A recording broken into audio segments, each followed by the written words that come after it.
This is the story of how one species changed a planet. The latest chapter of our story begins in England 250 years ago. Fueled by coal, then oil, several brilliant inventions appeared. They ignited the Industrial Revolution, which spread like wildfire through Europe, North America, Japan, then elsewhere. The great railways, then cars and highways, connected people across the globe. Medical discoveries saved millions of lives. New artificial fertilizers meant we could feed more people. Population rose rapidly. But this was nothing compared with what was to come. The 1950s marked the beginning of the Great Acceleration. Globalization, marketing, tourism, and huge investments helped fuel enormous growth. People swarmed to cities, which became even more powerful engines of creativity. In a single lifetime, the well-being of millions has improved beyond measure. Health, wealth, security, longevity. Never have so many had so much. Yet 1 billion are malnourished. In a single lifetime, we have grown into a phenomenal global force. We move more sediment and rock annually than all natural processes, such as erosion and rivers. We manage 3/4 of all land outside the ice sheets. Greenhouse gas levels this high have not been seen for over 1 million years. Temperatures are increasing. We have made a hole in the ozone layer. We are losing biodiversity.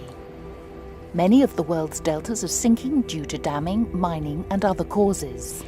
Sea level is rising. Ocean acidification is a real threat. We are altering Earth's natural cycles. We have entered the Anthropocene, a new geological epoch dominated by humanity. This relentless pressure on our planet risks unprecedented destabilization. But our creativity, energy, and industry offer hope. We have shaped our past. We are shaping our present. We can shape our future. You and I are part of this story. We are the first generation to realize this new responsibility. As the population grows to 9 billion, we must find a safe operating space for humanity, for the sake of future generations. Welcome to the Anthropocene.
This is the story about how the world will look in 2030 and beyond.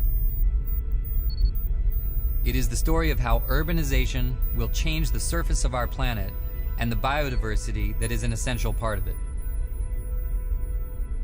Over the next 40 years, Earth will undergo the largest and fastest period of urban growth in human history. By 2050, an additional area the size of South Africa is projected to become urban.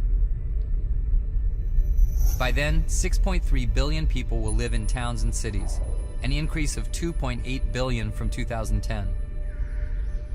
A more than doubling of the world's urban population in just 40 years. The most rapid and extensive urban expansion is occurring in places adjacent to some of the world's most biodiversity-rich areas. In many of these areas, people have limited economic and technical resources to deal with the challenges that come with the growth. But urbanization also provides opportunities.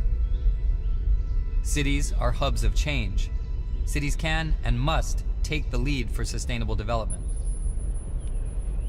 Cities can provide the solutions to conserve and protect nature and the ecosystems we depend on. Because we know that rich biodiversity can exist in cities, and urban ecosystems can significantly improve human health and well-being. We know that more conscious lifestyles and smarter development can help protect and support a rich biodiversity both inside and outside of urban areas.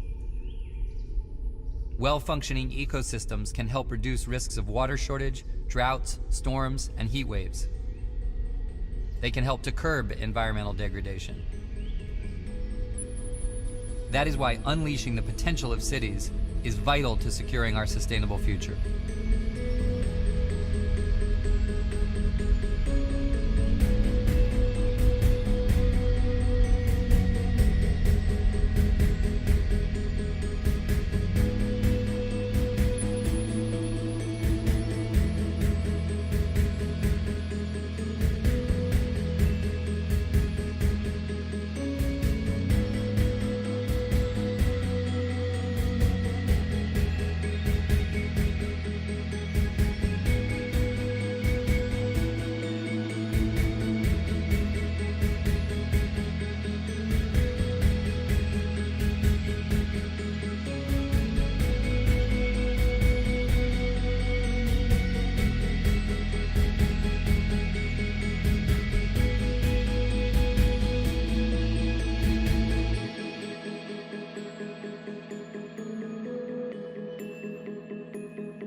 The global water cycle keeps our planet alive. The rivers are its arteries. Rivers run down mountains through forest, flow through desert and delta, course through bended bay and swerving shore, and recirculate back from our ocean. Evaporation, condensation, precipitation. Access to water has defined where human populations have flourished. Civilization emerged between the Tigris and Euphrates rivers on the Fertile Crescent of Mesopotamia in modern-day Iraq.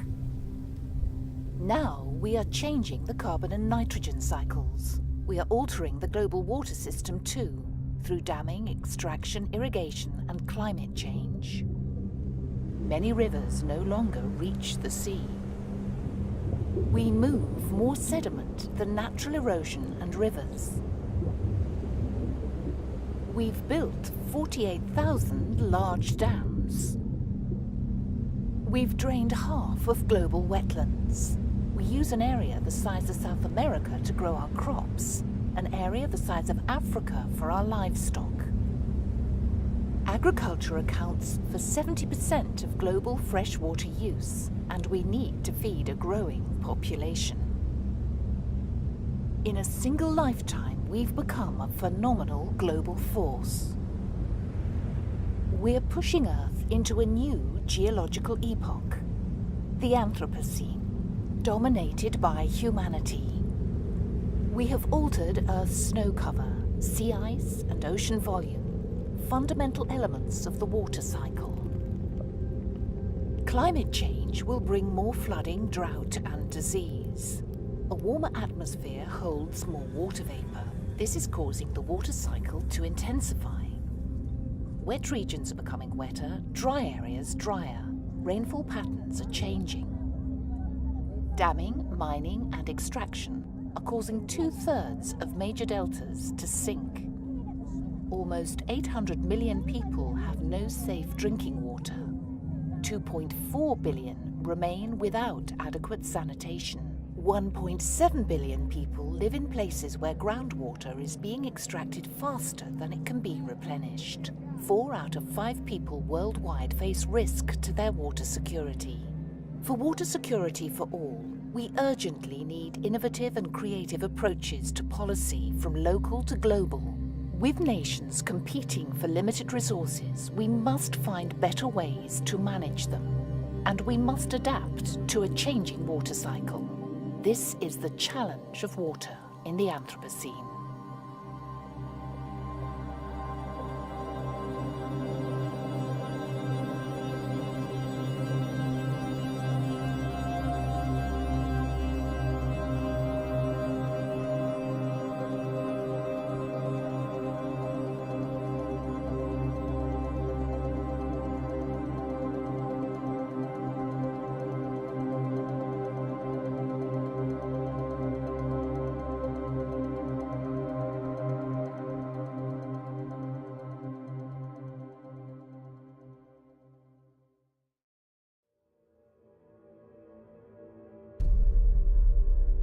planet is vast.